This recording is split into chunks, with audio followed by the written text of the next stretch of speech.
नमस्कार मित्रों। आज आज के मेहमान मेरे साथ जो बैठे हैं अमित अग्रवाल जी हैं।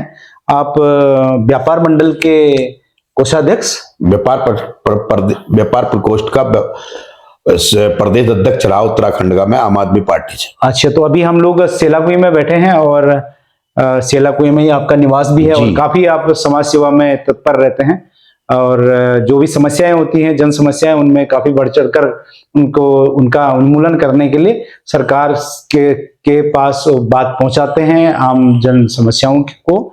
तो आज कुछ बातें हैं जो कि कुछ समस्याएं हैं जिन पे अग्रवाल जी ने मुझे कांटेक्ट किया कि मैं आपके माध्यम से आपके प्लेटफॉर्म पे ये बताना चाहता हूं कि सेलाकुई में अभी जैसे चुनाव भी हुए हैं जी, तो क्या मतलब सरकार का इसमें सेलाकुई के कुछ जो जन समस्याएं हैं उनमें क्या क्या योगदान होना चाहिए था, वो नहीं हुआ है। तो इसी संदर्भ में हम बात करेंगे।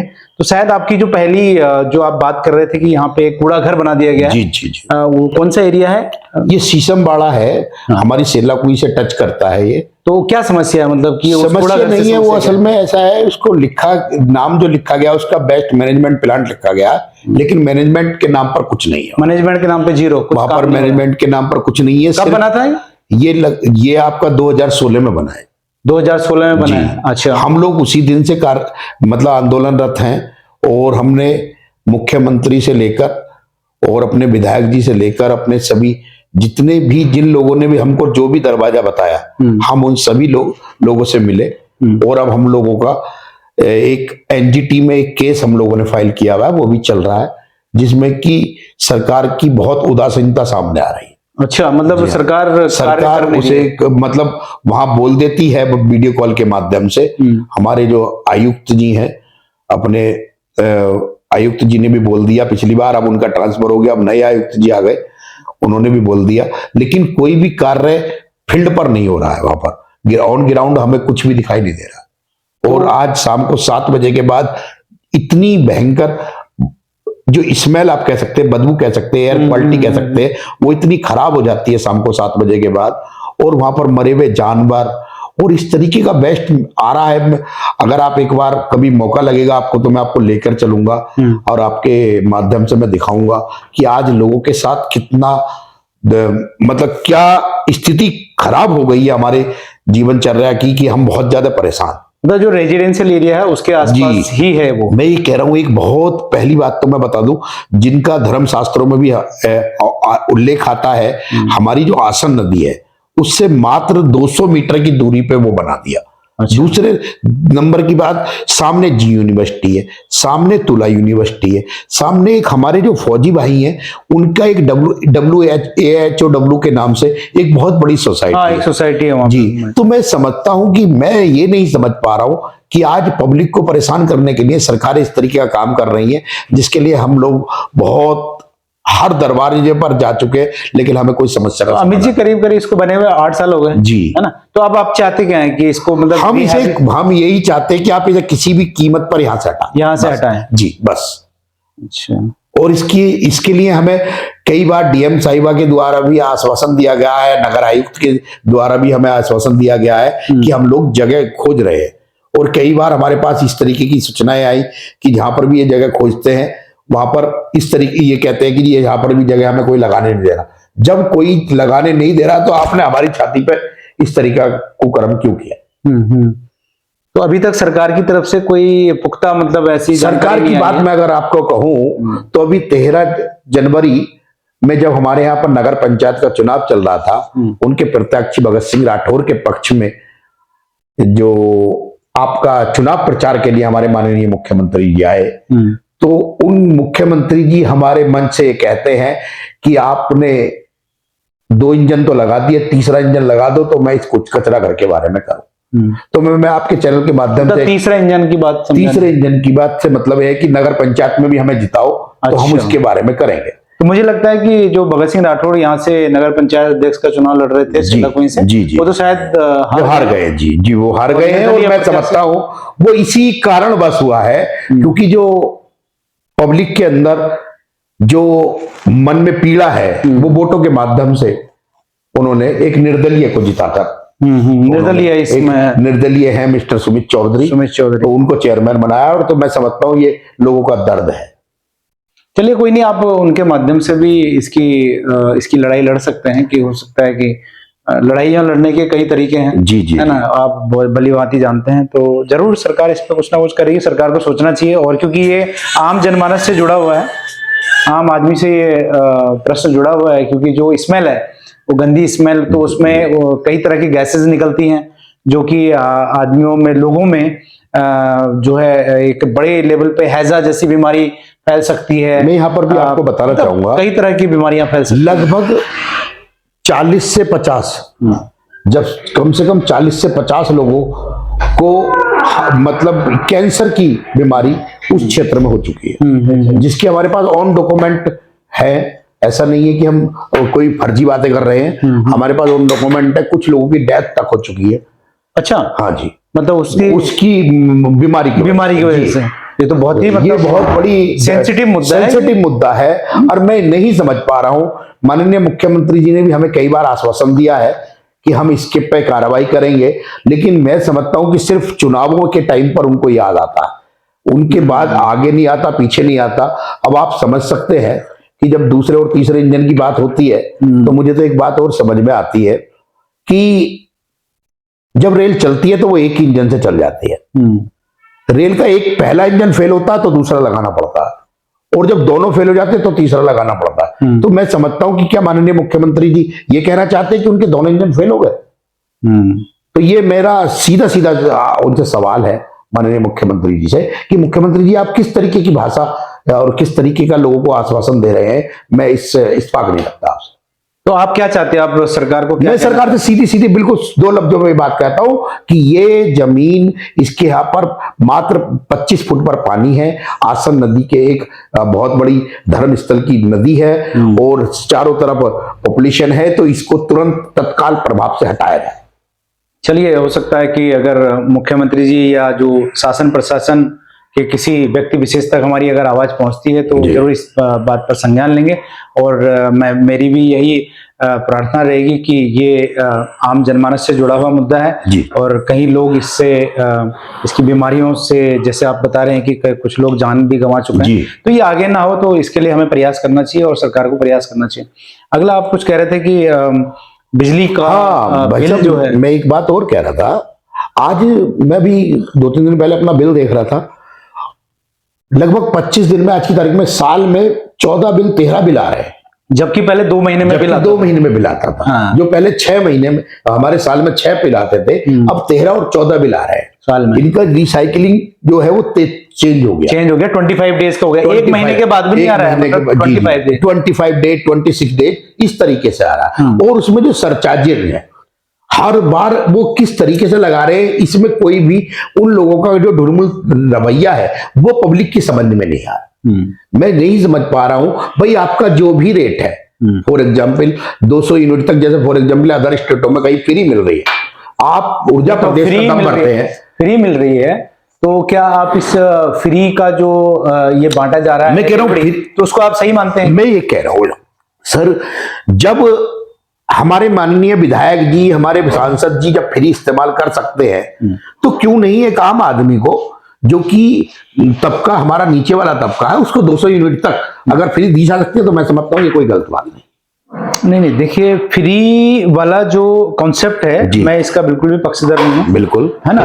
बिना काम के दाम कभी भी ये सक्सेसफुल नहीं होता है। बिल्कुल। और लोग ऐसे कई देशों की मैंने पढ़ा है, देशों के बारे में आपने भी सुना होगा, कुछ ऐसे कंट्रीज थी जहां पर ये जो है लागू किया गया फ्री का, क्योंकि वो टूरिज्म के तरीके से कह लो या किसी और तरह से उनको रेवेन्यू प्राप्त हुआ, तो उन्होंने आम जनता को बिल्कुल इस तरह का फ्री रेवड़ियां बांटी, जिससे आम जनता नाकारा हो गई और देश कर्जे में डूब गया। ठीक है, तो देश, मतलब किसी को भी अब आप देखिए, मतलब अगर मैं भी अगर नौकरी कर रहा हूं, तो मुझे नौकरी के बदले में अगर तनख्वाह मिल रही है, सैलरी मिल रही है, तो वो तभी मिल रही है क्योंकि मैं वो मेहनत करके अपने ऑर्गेनाइजेशन को दे रहा हूं। और आप भी मेहनत कर रहे हैं क्योंकि आप व्यापारी हैं, तो व्यापार क्षेत्र में आप मेहनत करते हैं, उसके बाद ही आपको दाम मिलता है या आप जो है पैसा कमाते हैं। तो ये फ्री का तो मैं बिल्कुल भी पक्षधर नहीं हूं। ये भी आप भली बात ही जानते हैं कि सरकार कैसे बनती है, सरकार का जो खर्चा होता है वो आम जनमानस से ही जाता है टैक्स के रूप में।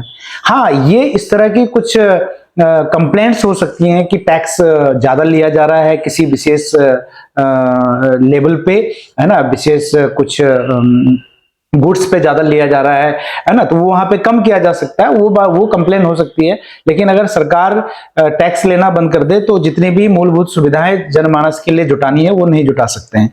अगर हम फ्री का ये कॉन्सेप्ट आगे बढ़ाते हैं तो मैं यहाँ पर मैं आपकी बात से इत्तेफाक नहीं रखता। अब मैं आपको बताता हूँ कुछ कंट्रीज, आपने कुछ कंट्रीज, मुझे नहीं पता आपने कौन सी कंट्रीज को सर्च किया है, लेकिन कुछ कंट्रीज में आज की तारीख में ऑल एजुकेशन फ्री है। हाँ, बच्चों की ऑल एजुकेशन फ्री है। बिल्कुल, मैं ये कह रहा हूं मत दीजिए आप कुछ भी फ्री। आज जितने भी हमारे गवर्नमेंट स्कूल हैं वो बंद होने के कगार पे हैं, सिर्फ इसलिए क्योंकि कहीं ना कहीं मैं समझता हूं कि उनकी का जो मैनेजमेंट है वो सही तरीके से नहीं किया। ये कह सकते हैं। ये मैं कह रहा हूं, और आप कुछ मत फ्री दीजिए, लेकिन मेरे बच्चे को शिक्षा और स्वास्थ्य, एक दो चीज के लिए मैं ये कहता हूं कि आप आज जो भी लोग भागदौड़ कर रहे हैं यही दो चीजों के लिए मैं समझता हूं। खाने पीने में कोई समस्या नहीं है, घर में एक आदमी किराए पे भी रह सकता है, कोई बड़ी बात नहीं है। लेकिन मेरी अपनी दिक्कत यह है कि अगर बच्चे को एजुकेशन, एक सॉलिड एजुकेशन, आप एक बात बताइए, आज एक गवर्नमेंट जो एम्प्लॉय है, जो गवर्नमेंट के टीचर्स हैं, उनकी सैलरी 1 लाख प्लस है। और जो प्राइवेट स्कूल जहां पर हमारे बच्चे जा रहे हैं, जहां पर हमको 5,000, 7,000, 10,000 रुपए महीना बच्चों को पे करना पड़ा, वहां पर 20,000 रुपए सैलरी में वही एजुकेशन, उससे अच्छी एजुकेशन, सिर्फ मैनेजमेंट के वजह से, सिर्फ हाँ, मतलब आप सही कह रहे हैं कि मैनेजमेंट की कमी है। अदरवाइज जो टीचर, सरकारी टीचर होता है वो काफी टैलेंटेड होते हैं, पढ़े लिखे होते हैं, काफी जो है परीक्षाएं पास करके वहां तक पहुंचते तो हैं। अगर कहीं ना कहीं ये सरकार का मैनेजमेंट से मैं आपकी बिल्कुल मैं एग्री करता हूं। लेकिन दूसरा मुझे थोड़ा सा लोगों का, जैसे हमारा पाश्चात्य संस्कृति की तरफ हम लोग उसको कॉपी पेस्ट करने लग जाते हैं ना, तो कहीं हमारा मेंटल सेट भी है आम जनमानस का कि हम सोचते हैं कि अमुक का बच्चा डीपीएस में पढ़ रहा है तो मुझे भी उसमें पढ़ाना है, कॉम्पिटिशन। यहाँ रोकता हूं आपकी बात को। अगर सरकार, देखिए, अगर मैनेजमेंट की बात आती है, सरकार अगर ये कह दे कि आप अगर सरकारी नौकरी में है तो आपके बच्चे को सरकारी स्कूल में पढ़ने की बाध्यता है। आप विधायक हैं, आप क्षेत्र पर, ये बिल्कुल सही कहा। मैं समझता हूं आप जो कोई भी जनप्रतिनिधि है, आपको बाध्य है कि आपको सरकारी स्कूल में पढ़ाना है, क्योंकि सरकारी स्कूल में तो फ्री है जी। अगर आप देखेंगे तो आप लगभग फ्री है। लेकिन अगर वो, मैं खुद सरकारी स्कूल से ही पढ़ा, मेरी बिटिया सरकारी स्कूल से पढ़ी है, मैं सरकारी स्कूल से पढ़ा हूं, और आज मेरी बिटिया LLM कर रही है, जज की तैयारी कर रही है। और मैं समझता हूं अभी आप कॉन्वेंट के 100 बच्चों को खड़ा कर लीजिए मेरी बिटिया के सामने, मैं चैलेंज के साथ कह सकता हूं। बिल्कुल, हम आज भी कह रहे हैं, आज भी सरकारी स्कूलों में, मैं सरकारी एजुकेशन बहुत अच्छी होती है और उनको जड़ मजबूत किया जाता है। आज जो हम ये जो आप प्राइवेट स्कूल में देखिए 2,000 रुपए आज आपको कहीं घुमाने ले जा रहे हैं, कहीं कुछ ले जा रहे हैं, इस तरीके का जो बर्डन आम आदमी के, जो गरीब पर तबका है, आप उसके बारे में सोचिए। मतलब मैं मध्य वर्ग की बात, मिडिल क्लास की बात नहीं कर रहा हूं, मैं लोअर मिडिल क्लास की बात कर रहा हूं। आज हम लोग लोअर मिडिल क्लास जो है वो हायर मिडिल क्लास के हायर मिडिल क्लास को अपने आप को बड़ा बनाने के चक्कर में वो गड्ढे में जाता जा रहा है। बिल्कुल सही कहा आपने, मैं आपकी इन बातों से सहमत हूं कि सरकार को स्कूलों के ऊपर ध्यान देना चाहिए और स्कूल का अगर मैनेजमेंट सरकार सही कर ले, जैसे आपने कहा कि सरकारी नुमाइंदों जो हैं उनके बच्चे अगर स्कूल में एक नियम के तहत डाले जाएं कि उनको पढ़ाना अनिवार्य है, तो शायद फिर उसका देखे देखे जो प्राइवेट जो नौकरियां करते हैं उनके, वो भी अपने बच्चों को उसमें इंस्पायर होकर डालेंगे। ये तो बिल्कुल सही है कि नेताओं के बच्चे, ब्यूरोक्रेट्स के बच्चे, कर्मचारियों के बच्चे उसमें पढ़ने चाहिए, तो शायद एक नई पहल शुरू और ये करना भी चाहिए, करना चाहिए मेरे हिसाब से, ये करना चाहिए। हाँ, क्योंकि अगर वर्ल्ड वाइड भी अगर हम व्यवस्था देखते हैं तो एजुकेशन फ्री होता है और मेडिकल फ्री होता है, जो कि जैसे मेडिकल भी हमारे यहाँ अभी फ्री नहीं है। हालांकि मोदी सरकार ने 5 लाख तक की आयुष्मान योजना में काफी हद तक लोगों को। यहाँ पर भी मुझे एक बात और कहनी है आपके माध्यम से, अगर हम पूरे ऑल हिंदुस्तानियों को फ्री देने की व्यवस्था है हमारी, तो ये कार्ड क्यों?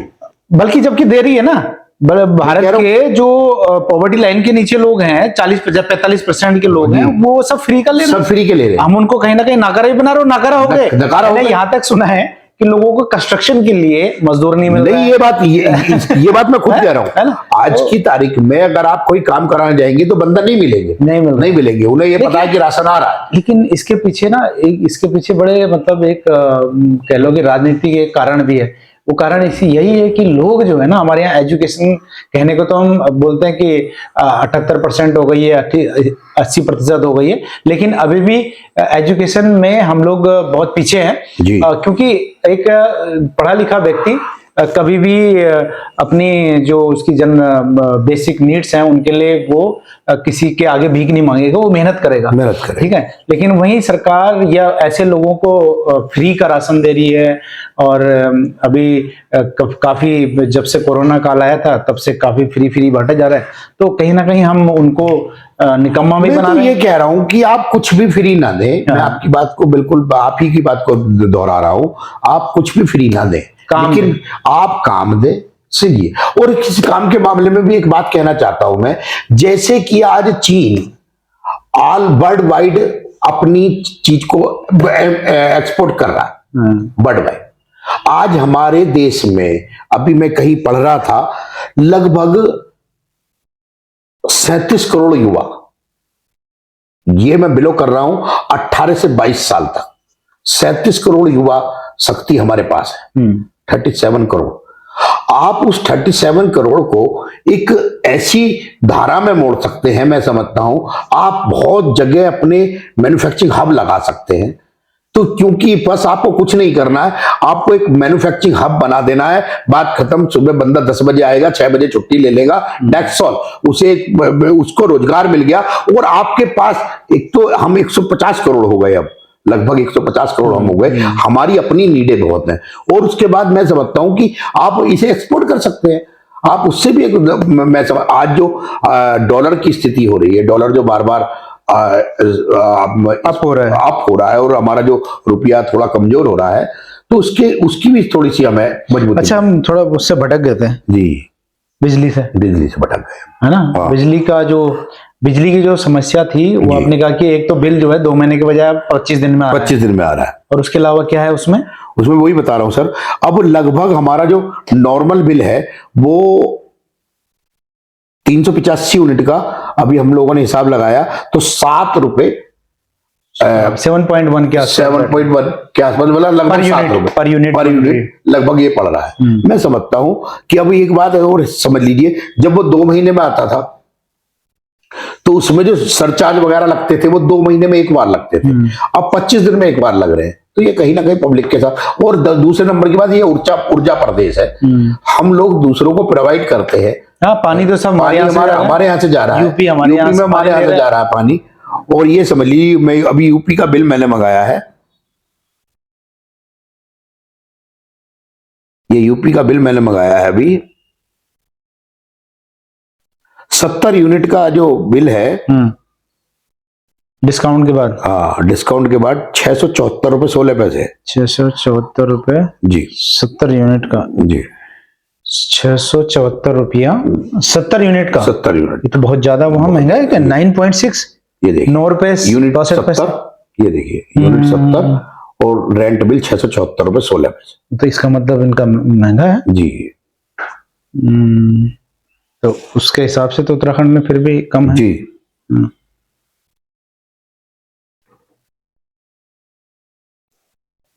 ये दिखा रहा था मैं दिल्ली का बिल, ये रहा, टोटल पेएबल 000।